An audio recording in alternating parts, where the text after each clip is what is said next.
देखिए आज संभल में आज संभल में सुबह 7 बजे से लेकर 11 बजे तक जामा मस्जिद स्ट्रक्चर उसका सर्वे होना था कोर्ट के आदेश पर। कोर्ट ने आदेश पर जो सर्वे यहाँ आई भी थी एडवोकेट कमिश्नर के साथ। लगभग 2 घंटे ठीक ठाक सर्वे हुआ, कोई दिक्कत नहीं थी। उसके बाद वहाँ पे उसी दौरान क्राउड इकट्ठी हो गई।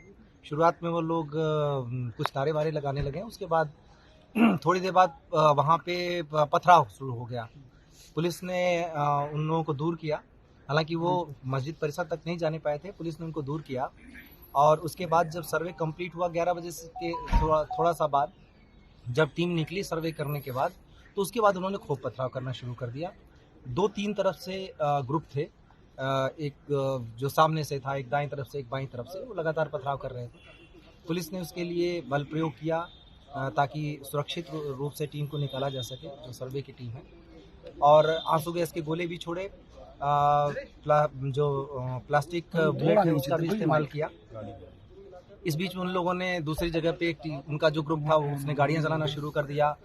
3-4 गाड़ियां भी वहां पे चलाई गई, कुछ एक बाइकें भी चलाई गई हैं।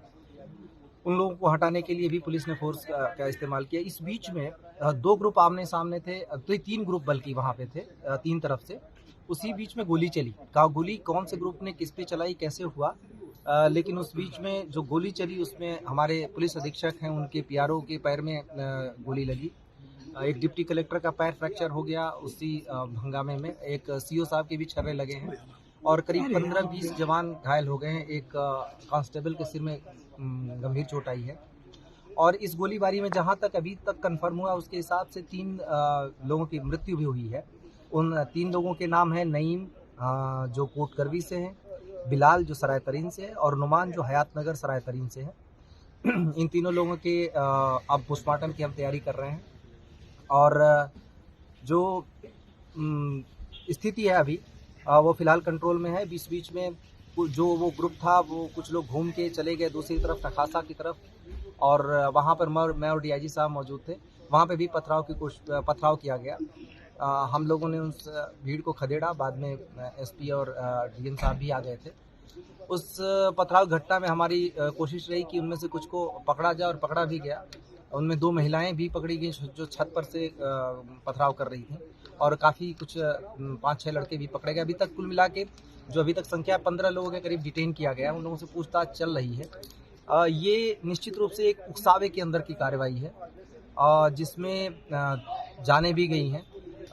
ये सारे लोग नई उम्र के लड़के या तो थे या फिर महिलाएं थी। ये सारे लोग किसी न किसी उकसावे में आकर कर रहे थे, क्योंकि जो सर्वे का काम है वो कोर्ट के आदेश से पहली बात तो हो रहा है। दूसरी बात यह है कि सर्वे का काम पीसफुली चल रहा था, अभी तक कोई भी दिक्कत नहीं आई थी।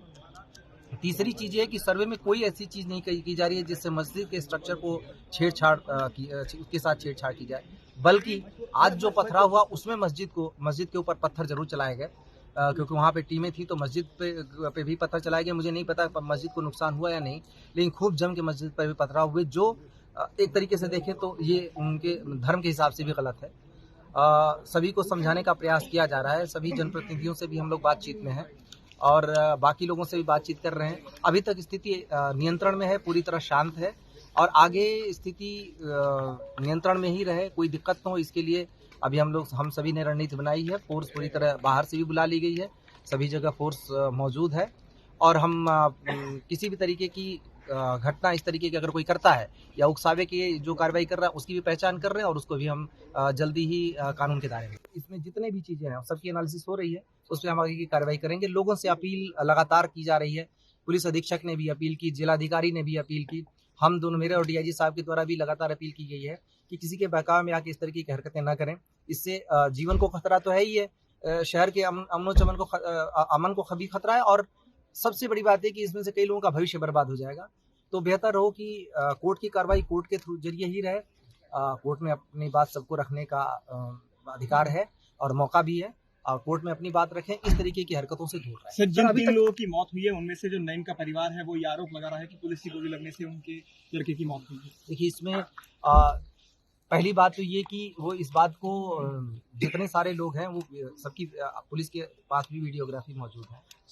जितने सारे लोग वहाँ आए हैं उसमें पथराव करने आए थे। इसके बाद पहली बात जो ये अगर इस बात को अगर मानते हैं कि उनका बेटा पथराव करने गया था या कोई भी व्यक्ति वहाँ पथराव करने गया था, उसमें क्या अनटूवर्ड्स इंसिडेंट होते हैं, ये पहली बात को जिम्मेदारी उनको लेनी चाहिए। क्या वजह थी जिसके लिए पथराव करने की आवश्यकता थी, कौन सी आपदा आन पड़ी थी, किसको किसने क्या किया या पुलिस प्रशासन ने क्या किया, पहले तो उनको ये देखने की जरूरत है।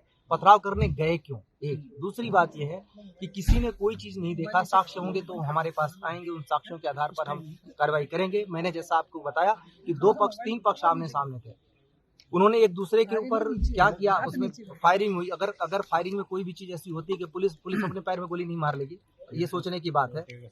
हमारे यहाँ हाथ में आप देखेंगे पुलिस के टीयर गैस और जो प्लास्टिक के बुलेट है जो भगाने के लिए अनुमन्य है, उसी के तहत कार्रवाई की जा रही थी और मीडिया का भी पूरी रिकॉर्डिंग है। तो उसमें कोई किस आरोप लगाने से पहले ये सोचे कि और पूछना चाहिए सबको सवाल कि उनके बच्चे, उनके परिवार वाले उस जगह पे पथराव करने क्यों जा रहे हैं, क्या वजह आ गई, क्या हो रहा है ऐसा जिसकी वजह से उन्हें पथराव करना चाहिए। तो सबसे पहले तो सवाल सोचने की ये है, कोई भी इस तरीके का इल्जाम लगाने से पहले खुद को देखे कि कोई ऐसी धर्म का काम करने नहीं जा रहा था, कोई पुण्य का काम करने नहीं जा रहा था, किसी की मदद करने नहीं जा रहा था, पढ़ाई करने नहीं जा रहा था, नौकरी करने नहीं जा रहा था। पूरे शहर को इन लोगों ने आग में झोंक दिया, झोंकने की कोशिश की।